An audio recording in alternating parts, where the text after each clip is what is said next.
Alright guys, what is up? It's your boy Kittens coming back to you guys with another deck profile. And this one I want to do a little bit different, just have the deck all laid out and stuff. And this is my partner commanders. I've been taking these guys to my play group over the last couple weeks. I've been really enjoying them. Pretty explosive deck, pretty fun to play. Lots of huge dudes.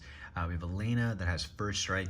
You tap to add an amount of red equal to the greatest power among creatures you control that entered the battlefield this turn. So singular biggest creature that comes in, you can tap for red mana. And then Gilanra is just add 1 green, and then when you spend the mana to cast a spell with converted mana 6 or greater, you draw a card. So it allows you to draw cards with any CMC 6, and this one is just creatures. So it allows us to do some pretty sweet explosive stuff, and kind of the mainstays of this deck, the big things that we really like are the big creatures. So I figure we'll go over some of that first. We have Dream Pillager. When it deals combat damage, you can exile that many cards from the top of the library, and then you can play them that turn. So you have to basically be able to, plan on spending a bunch of that mana and play a bunch of those things. But the interesting part about Pillager is that we can attack on a turn when we don't really have that much stuff, get a couple things off the top of our library, and then potentially then be able to combo with the Alena and the Gilanra to then play those things to get that mana and those extra draws. So super nice.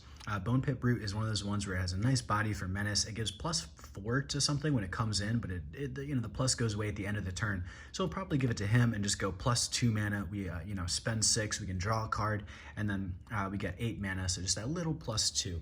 It helps out sometimes, and we just play that additional thing. Sometimes we can also get him off of Cascades. In this deck, there's a light Cascade engine.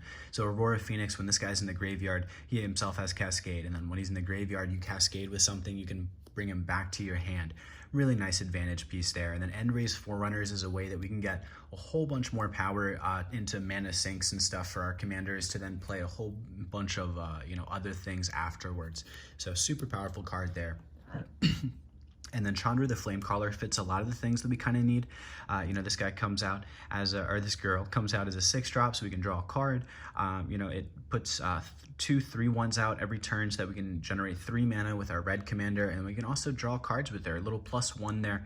We discard our hand, get a little +1, effectively drawing and potentially board wiping stuff for 4 or less. It's a really sweet card.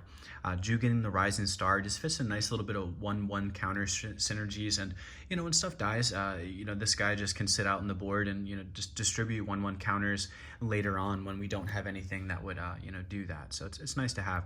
The Kamal the Pit Fighter, this is one of those cards that I just never really could find a deck that this was actually a really good card. I love the flavor text and all that. It's a 6 CMC guy. We draw a card off our green commander. We generate 6 red mana right away as well. And then, this guy comes in, can tap immediately and just start bolting stuff. This guy sitting around is actually really powerful. Sandstone Oracle is a similar thing where I couldn't really find a deck where this, just worked really well. But in this deck, being colorless, it works really well as a mana sink for our, our red mana guy. It allows us to refuel our hand, and a couple times that I played him, it's been really powerful. Combustible Gearhulk is another one of those guys where, a lot of times you play this guy and he's just a good body. He's a good first striker, a 6/6 guy. Your opponents just make you mill rather than draw. But in this deck, you can really threaten your opponents to be like, hey, you might end up, getting hit for like 20. Dragon Mage is a great way to refill the hand.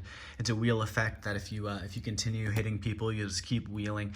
The Maelstrom Colossus is a really nice cascader. He has the 8 CMC. He'll hit pretty much every spell in the deck outside of 2 over here, Soulfire Eruption, Apex of Power, that we'll talk about in a second.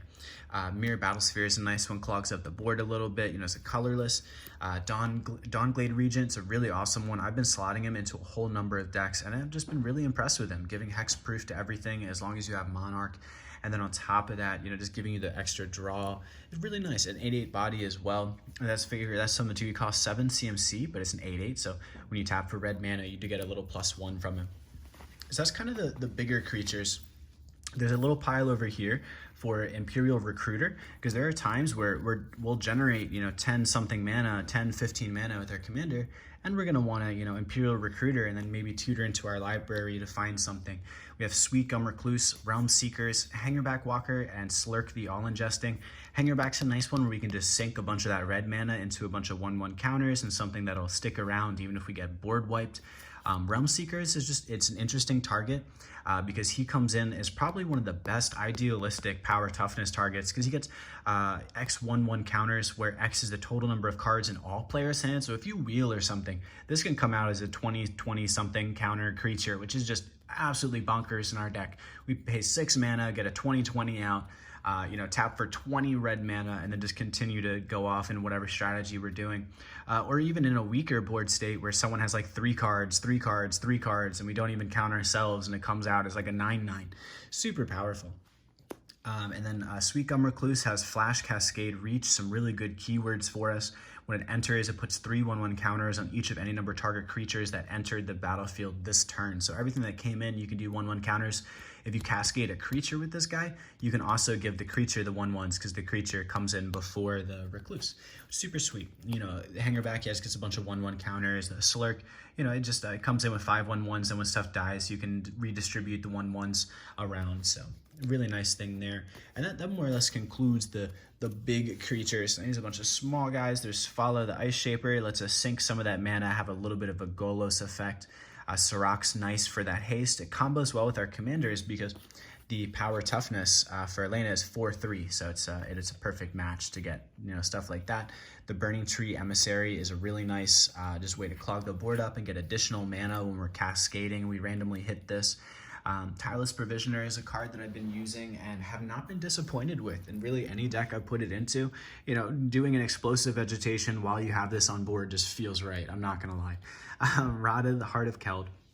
This is one that's really interesting in the deck because you can up the power where XX is the number of lands you control. So in a late game scenario, this can be pretty nutty for the amount of mana that you can get, on top of the fact that you can activate her multiple times. So if you have a way to untap the commander, there's a handful of untap effects like Curse of Bounty and Ornamental Courage, things like that, where you can untap the commander and then you can then reactivate her to buffer more before you tap her to get more red mana.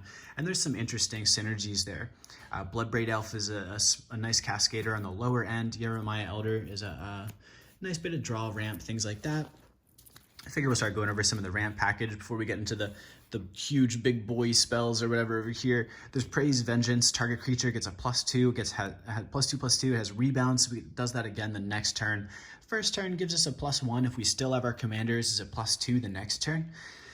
Visions of Dominance is an interesting one because it can go insanely nutty with a handful of cards. Realm Seekers is maybe the most interesting one. Let's say we have Realm Seekers come in as a 10/10 for the number of cards in all players' hands. We give them, +1 goes to 11, and then it doubles to 22. And then we could potentially then tap our commander for 22 while having, this just sitting in the graveyard still. The flashback cost will be 5 because our greatest cost is 5. So really sweet card for us. The Unleashed Fury, similar thing, double the power of target creature until end of turn. You just have some come in 7/7, 8/8, potentially make 14, 16 red mana for a turn just with our commanders out. And then Unnatural Growth is a way to repeat that over turns. This also happens in our opponent's combats. So at the beginning of each combat, double the power toughness of each creature you control. So it just, when we have this out, what we'll have to do is go to main phase 2 to get our additional mana from our commanders. But that's completely fine, with something like this, just giving us so much additional mana for the red tapping. Ornamental Courage allows us to untap our commanders, just reuse them again for 1 mana. It can be really powerful. Curse of Bounty is pretty insane. We enchant a player, and then whenever they are attacked, we untap all non-land permanents, including our commanders. Then, if other people do it, we can do that inside of other people's turns. We don't have that many instants in our deck, but there are some outlets for that if you would want to. So I figure there's some draw engines. I use Cosmos Elixir, a couple Wheels effects, Wheel of Fate, and Rites of Flourishing to draw ramp through the deck. Cosmos Elixir is one of those ones I've been using and have been enjoying in a whole bunch of decks. It's pretty sweet. You just gain a lot of life over the course of a couple turns. I really like it. So you have Apex of Power. This is one that's really amazing. It's a cool finisher card. It lets us get a lot of impulse draw off the top of our library, a lot of advantage.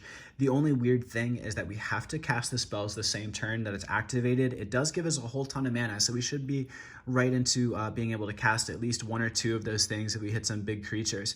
But we do have to just, if we're playing this, we have to just plan to really just play out a bunch of the stuff that we hit. Soulfire Eruption is one of those ones that we most of the time this turns into a huge draw card while killing a couple small things on board. We can choose any number of target creatures, planeswalkers, and or players, and for each of them exile the top card of your library, and then it deals damage equal to that CMC cost to that permanent or player, and then you may play the cards until the end of your next turn. And then for this one, you can return it to your hand as well. It doesn't exile itself from the grave, so it's just been insane. There's a couple times where, man, we also play a Volcanic Vision in here, and it's just been insane. You know, you can even target yourself and your own big creatures that you're pretty sure won't die from the being hit from something. Just super nice. Wheel of Misfortune is one of those ones where if you get like 5-10 mana or something, you might want to use 3 of it to wheel everybody and then draw stuff. And I've, you know, I have been double sleeving a whole bunch of my decks, but this is one of those ones, the card moved, but I was like, I have not gotten a double sleeving this deck yet. So, but Wheel of Misfortune, really sweet. Commune with Lava, same thing. We can just use some of that big mana that we get from our commander to just get into more cards and some hand advantage. This one allows us to play the exiled cards off the top of our library until the next turn. And then you also, Commune with Lava is gettable again if you want to. With the one way that we get stuff back, I think, is the Volcanic Vision. Whims of the Fates is a good way to get stuff off board. It's a unique board wipe. It just has some fun play synergy inside of play groups. I really love playing it. Reckless Endeavor is an interesting board wipe. The one time I got it to work, it was 6 damage to creatures and 9 treasures. So it was 69. Heck yeah. But, you know, this is one of those ones where it could totally whiff. You roll 2 d12s and choose one result to deal damage to creatures, and then the other result you choose gives you treasures. So it's an interesting one. You can totally whiff with it, but the one time it works, so I'm just going to keep using it for, you know, for however long. Blasphemous Axe, a great board wipe, good way to just get rid of stuff, you know. Volcanic Vision, this is a really sweet card. I love putting it into decks. I usually just don't play red that often. It's a return target instant and sorcery card from your grave to hand, and then Vision deals damage equal to that card's CMC to each creature that your opponents control, and then you exile Volcanic Vision. It's just super, super nutty. You just one-sided board wipe your opponents while also getting a little bit of hand advantage for something, and just, you know, just be anything, a random draw card, a search, whatever, you know, and just kills a bunch of your opponent's stuff. It's just such a good card. Chaos Warp, a nice little bit of spot removal. You know, your opponents might get a little something, something, but again, you know, this has some fun interactions that just crazy stuff can happen with that card.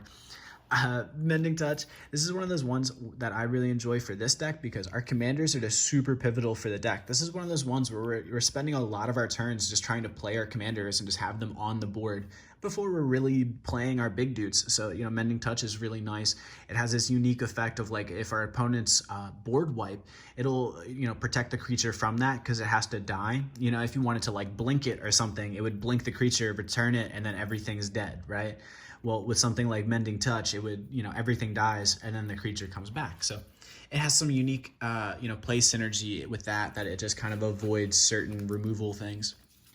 Here's a bunch of the ramp and stuff. Just some nice little searching and adding. Dreamstone Hedron's a nice one where it's a bit of a mana sink. Sometimes we make 9-10 mana or something, and we literally do want to sink 9 of it away to just go, like, you know, play this, pay 3 to, you know, sack it immediately. Dire Strain Rampage is a great ramper. You know, it just has that modular usage of being able to kill enchantments. So it makes it a really valuable, nice one.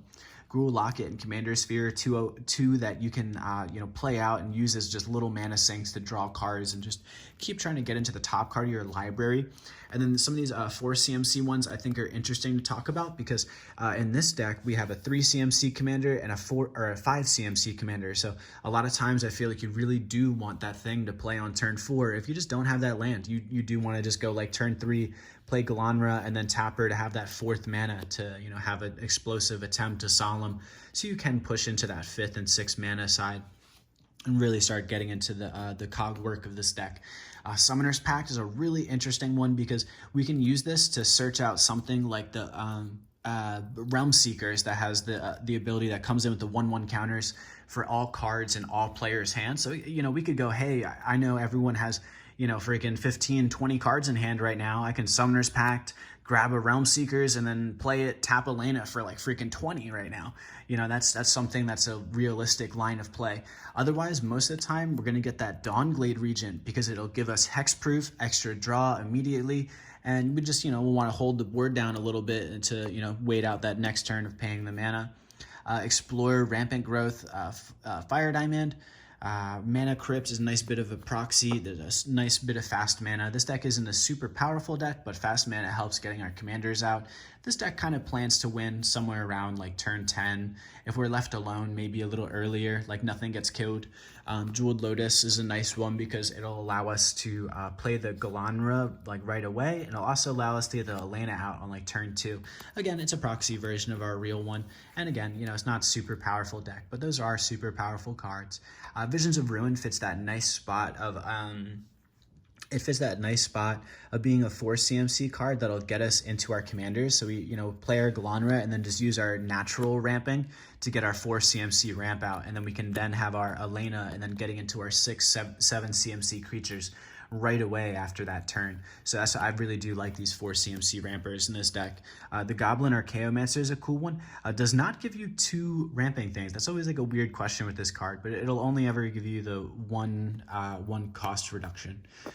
So that's a fun one. And then I figure the rest of this deck is a whole bunch of basic lands. There's a Cruel Turf, you know, Terramorphics and such, but it's a whole number of basic lands because a lot of the ramp in this deck is made to find basics. So this is just a super fun deck, but it does tend to be rather explosive. I feel like there's a lot of fun ways to build it. And I feel like there's a lot of interesting ways to play with these commanders. I personally wanted to build it to see how powerful the effects could be, but from seeing it, I feel like it could get super overpowered from putting a whole bunch of untapping effects and just kind of more creature enter the battlefield payoffs. Oh, I'm like burping from my morning coffee. I hope you guys don't mind. So, hope you guys have enjoyed the video. And if you've built one of these guys and found something you liked, you know, like, subscribe, all that jazz. And it's been your boy Kittens. Peace.